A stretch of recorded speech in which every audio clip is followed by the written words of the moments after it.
Hello guys, তো আমরা দেখতে পাচ্ছি এখানে একটা সুন্দর কুলের গাছ, দারুণ কুল ধরেছে। আমরা কুল চুরি করতে এসেছি, চলো দেখতে থাকো পরে আমরা কি করি।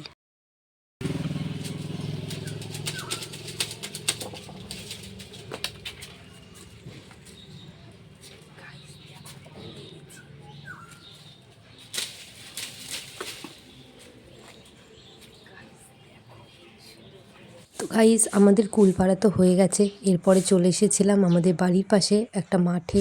এখানে ধনেপাতা গাছ রয়েছে, কিন্তু এসে দেখি ধনেপাতা গাছগুলো ছোট নেই, অনেক বড় হয়ে গেছে। কিন্তু কি করব, সেখান থেকে এই ধনেপাতাগুলো নিয়ে নিলাম। বেশি নিইনি, দু একটা নিয়েছি। ভাবছিলাম মালিককে জিজ্ঞাসা করে নেব, কিন্তু মালিক ছিল না, তাই আমরা নিজেরাই তুলে নিলাম। আমাদের ধনেপাতা নেওয়া হয়ে গেছে। এই যে বড় বড়টাই পেলাম, ছোট তার নেই, সব বড় হয়ে গেছে মাঠে। চলো বাড়ি গিয়ে কুল মাখাটা শুরু করি, তোমরা দেখতে থাকো। তো ধনেপাতাগুলো তুলে নিয়ে বাড়ি চলে আসার পর কুলগুলোকে প্যাকেট থেকে ঢাললাম। খুব একটা বেশি কুল পারিনি, 3জন খাবো, তাই জন্য কটা কুল পেরে নিয়েছিলাম। সাথে ধনেপাতা, লঙ্কা সব নিয়ে নিয়েছিলাম। এরপর আমরা কুলগুলোকে 3-4 বার ধুয়ে নিয়েছি। এখন কুলের বোটাগুলো ছাড়াচ্ছি। পাশেই যে ধনেপাতাগুলো বাচ্ছে ফুলকি, ও বেছে বেছে ভালোগুলো নিচ্ছে। এরপরে আমরা এই যে হামাল দিস্তায় সেগুলোকে ভালো করে বেটে নেব। অনেক কাজ আছে, কুল মাখাটাও খুব একটা ইজি পার্ট না। তো তোমরা দেখতে থাকো কি করি এরপরে। আমার পাশে রয়েছে আমার দাদার ছেলে, খুব জ্বালাতন করছিল।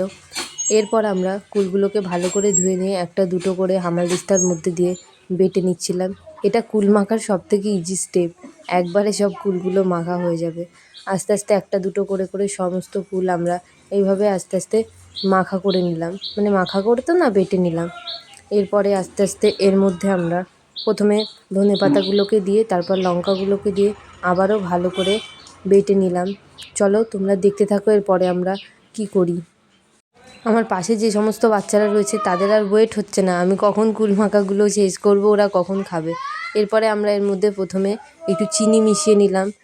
টক ঝাল মিষ্টি সমস্ত ব্যাপারটাই তো থাকা লাগে, সেই জন্য আমরা প্রথমে এর মধ্যে চিনি মিশিয়ে নিলাম। তারপরে একটু সর্ষের তেল দিয়ে নিলাম, যেহেতু ঘরোয়া উপকরণেই সমস্ত কুলটা মাখা হচ্ছে, সেই জন্য প্রথমে সর্ষের তেল দিয়ে নিলাম।